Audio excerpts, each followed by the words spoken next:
Òkò ọ̀rọ̀ ilé ìmàtún lẹ́tíkẹ́ ò Délé Fárótìmí sọ̀kò ọ̀rọ̀ ńlá rẹpẹtẹ ránṣẹ́ sí Ààrẹ Bọ́lá Tinubu àti gbogbo àwọn olóṣèlú Nàìjíríà pátápátá látòkè délẹ̀ ni pẹ̀lú àwọn pastors bíi Bàbá Adébóyè àtàwọn ṣèyíkì nínú ẹ̀sìn Ìsìláàmù lórí ọ̀rọ̀ situation economy Nàìjíríà ó lágbára. Délé Fárótìmí láwọn ìjọba náà ló ń sponsor àwọn tó ń dàgbòrò rú ní gbogbo ìgbà especially àwọn náà ń kó tọ́ọ̀gì jáde ní láti disrupt peaceful protest táwọn ọmọ orílẹ̀-èdè yìí máa ń gbìyànjú láti ṣe láti lè fi ẹ̀hónú wọn hàn fún ìjọba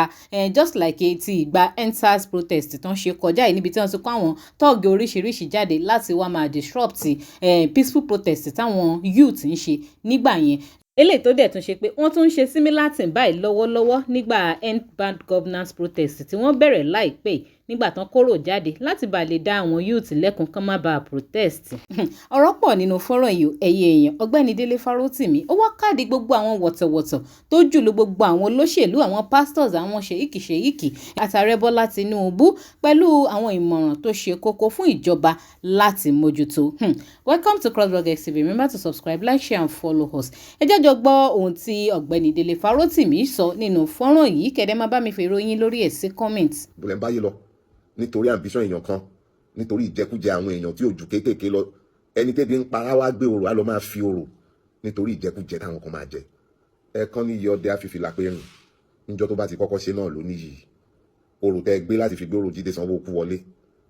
ẹ tún fẹ́ gbé pé káwọn èèyàn gbọ́dọ̀ fẹ́ wọnú wọn èmi ò ní káwọn èèyàn jáde kí wọ́n lọ máa jà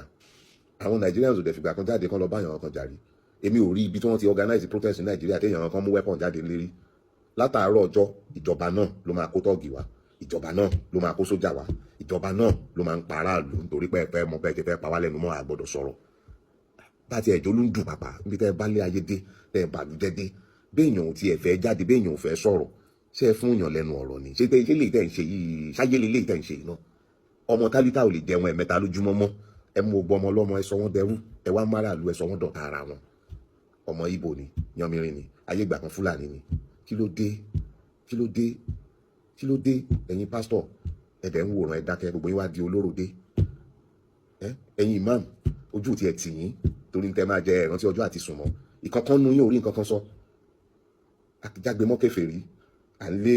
ìpọ́nrí kú káàkiri olóòlù gbọ́dọ̀ jáde níbo lẹ wà ń sìn tó tán àsìkò yìí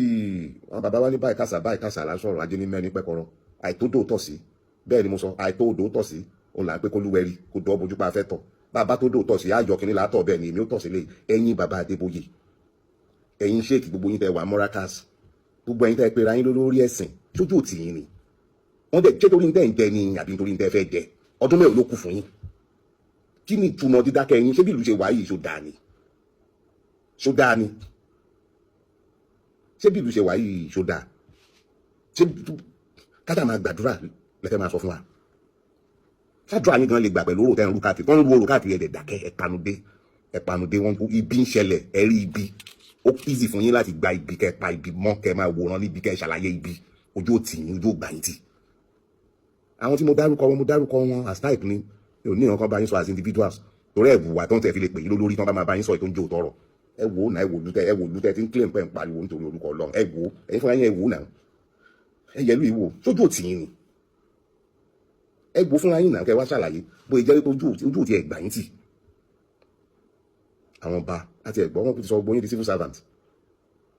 local government chairman lọ̀gá ọba ńlọ̀gá emir méjì náà kó jọ ní Kánò sí pàpà so but ẹ ti ẹ̀ pọnra ẹ rọra yín láṣọ yìí náà ṣé bí ìlú yìí ṣe ń lọ yìí bólẹ́ fẹ́ sá lọ́ngà tí ìlú bá dìdàkudà tán wàá gun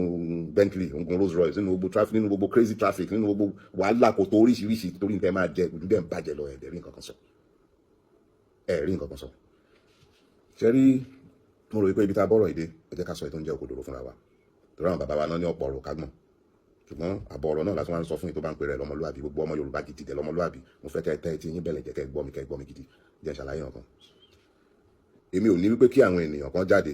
kí wọ́n lọ bẹ̀rẹ̀ sí ní máa fàjọgbọ̀n wọ́n máa dáná sunlé kò dẹ̀ ṣẹlẹ̀ rí níjọ́ tí kan ti bí èmi sí ilẹ̀ Nàìjíríà yìí wípé àwọn tí ó jáde pé àwọn protest wọn lọ ń sunlé wọn ń sun mọ́tò ìjọba ló máa ń rán wọn jáde tán lọ ń sunlé tán ń sun mọ́tò tá a bá rí Ọlọ́run ṣe ayé social media aláwà eléyìí tí Sanwó-Olú ṣe láláwúsá nígbà EndSARS tán fi bọ́ọ̀sì ìjọba tí wọ́n fi kọ́ àwọn tọ́ọ̀gì wá sáláwúsá is on video, ó wà everywhere lórí internet. Wọ́n identify inú àwọn ẹni tá à ń wí ọlọ́pàá wẹ́ẹ́fà súnmọ́ wọn bóyá ọlọ́pàá àti ẹ̀tún fún wọn ní escort ni because àtijọba àtọlọ́pàá àti tọ́ọ̀gì wọ́n ti dẹ́yọ kan. So èmi ò ní pé káwọn èèyàn jáde kán lọ fàjọ̀gbọ̀n kán bàlújẹ́ kán dàlúrú, àwọn èèyàn wa ò dẹ̀ ní irú intention bẹ́ẹ̀. Ṣùgbọ́n bí tí ìlú bàjẹ́ dé yìí tó wó epo tó ti ń tún gẹ̀rẹ́gẹ̀rẹ́ lọ sí 1000 tí salary minimum wage tí ò kọjá 70 ẹni tó bá dẹ̀ ní employees tí ìṣèjọba àti san 70,000 yẹn pẹ̀lú gbogbo wàhálà tíjọba ti kó sọ́nà fún yàn gan ó ti dìṣòro. Ṣé ẹni tó bá ń wo ìlú tó rí bẹ́ẹ̀ ṣé wọn lẹ́tọ̀ọ́ àti fẹ̀hónú wọn hàn ni? Ẹni tó bá wò ó tó rí wípé fún ọjọ́ ọ̀la fáwọn ọmọ gan wọ́n ti bàjẹ́, wọ́n ti tà á, wọ́n ń yá owó ọmọ wọ́n ń yáwó nú kólú ẹ̀, wọ́n dẹ̀ ná jẹ lórí ìranù lórí ìṣekúṣe, kì í ṣe pé wọ́n ń yá owó láti ṣe nǹkan gidi. Ṣé kò tó kéèyàn fẹ́ òun hàn tí wọ́n bá ń wòrú ẹ̀? Ẹ wòye tá à ń ra oúnjẹ lénìí, ẹ wòye tó jẹ́ bí ọdún kan sẹ́yìn. Ṣé kò tó kéèyàn fi ẹ̀hónú hàn ni? Ṣé ọ̀rọ̀ bí ìlú ṣe kan gógó tó kan gógó láti rìn láti ìletò kan sí ìletò míì tó di ìṣòro, ṣé kò tó kéèyàn fi ẹ̀hónú ẹ̀ hàn ni? Eléyìí ò kì í ṣọ̀rọ̀ ọmọ Ìgbò, ọ̀rọ̀ ọmọ Nàìjíríà ni gbogbo wa ló kàn. Èmi ló kàn làwọn sọ lọ́jọ́ kìíní àná, àwọn ló kàn láti fìyà jẹ àwọn aráàlú ni wọ́n kún sọ fún wa, ẹ̀yin lẹ gbọ́. N tó kan gbogbo wa ń sìn ìyà ni Ọlọ́run má fi jẹ́ kí ìyà kó kan gbogbo wa, bá a dẹ̀ ṣe máa kó olóko ẹrú tí wọ́n mú wa lọ la gbọ́dọ̀ máa rò. Kì í ṣọ̀rọ̀ ọmọ Ìgbò, kì í ṣe ọmọ Ìgbò rárá. Ṣé ọmọ Ìgbò ń lọ sọ́jà mi yàtọ̀ sí tẹ̀yìn lọ ni? Àbí wọ́n ṣe títì mi yàtọ̀ fọmọ Ìgbò? Àbọ̀mọ Ìgbò ló gbé jígà tó ń já tó ń fọ́ gbogbo títì wa lẹ́kọ̀ọ́? Ọmọ Ìgbò ló mú wa lẹ́rú? Ṣé ọmọ Ìgbò ló mú wa lẹ́rú? Tẹ́ bá fẹ́ gbàṣírí ọmọ olè ẹ dúró kẹ́ gbọ́n gbà tí wọ́n bá ń jà. Sọmọ Ìgbò ló san $100 million, ló gba $100 million tó sọ gbogbo àwọn ará free trade zone aláìnílẹ̀ mọ́ gbogbo yeguda. Sọmọ Ìgbò ni? Ọmọ Ìgbò ni? Ẹ má jẹ́ kí wọ́n fi búrẹ́dì gígan gbọ́n yín lómi ọbẹ̀ lọ, ẹ má jẹ́ kí wọ́n kọ́ta yín kó máa nawọ́ ọ̀tá yín sí yín. Ọ̀tá yín ló nawọ́ ọ̀tá yín sí yín, ọ̀rẹ́ yín náà dẹ̀ náà ká sí pọ̀tá yín ni. Bọ́mọ Ìgbò tí ò dá ṣe wà ní Yorùbá tí ò dá náà wà, èèyàn lè yan ọmọ jẹ́ títí láíláí. Ẹ má jẹ́ kí èèyàn bá yín yan ọ̀tá tí ìṣọ̀tá yín. Ìtò wà ńlẹ̀ yìí kò sí nǹkan tí mo fẹ́ fúnra mi tí mi ò fẹ́ fọ́mọ Ìgbò, tí mi ò fẹ́ fọ́mọ Haúsá, tí mi ò fẹ́ fọ́mọ Fúlàní, tí mi ò fẹ́ fọ́mọ Ìjọ. Kò sí nǹkan tí mo fẹ́ fúnra mi tí mi ò fẹ́ fọ́mọ nìkejì mi. Ọlọ́run má jẹ́ kí ibi kó bá wa.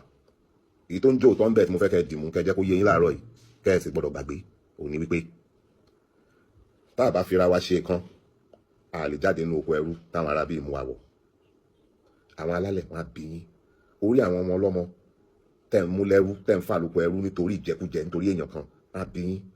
Ẹ wo ògbóró dáadáa ẹ̀rí bí ìlú ṣe kan gógó. Ẹ̀yin tẹ́ máa jáde láti fẹ̀hónú yín hàn, mo bẹ̀ yín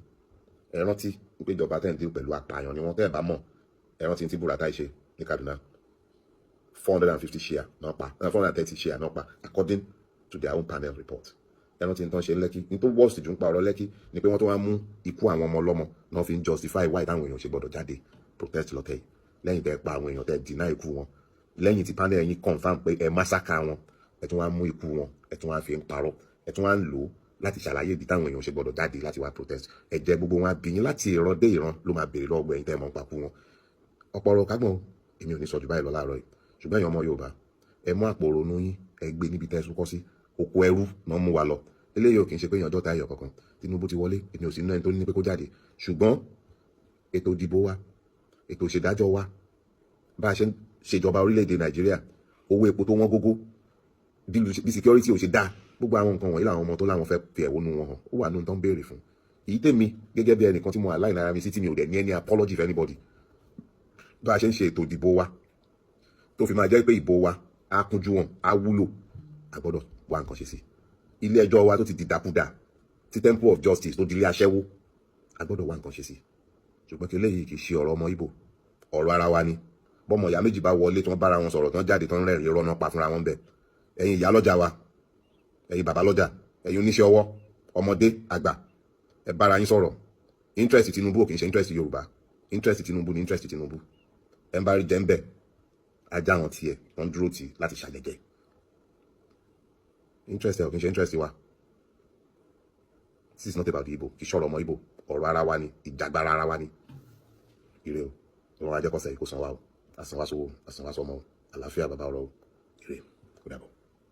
Ó lágbára o, ògbẹ̀nù tán àwọn wọ̀tọ̀wọ̀tọ̀ ilé kẹ̀ẹ́ka. Kí ló opinion ti yín lórí gbogbo ohun tí Mr. Dele Farotimi sọ kalẹ̀ yìí? Ẹ máa jù sí comment section and please don't forget to subscribe, like, share and follow us. Thanks for watching.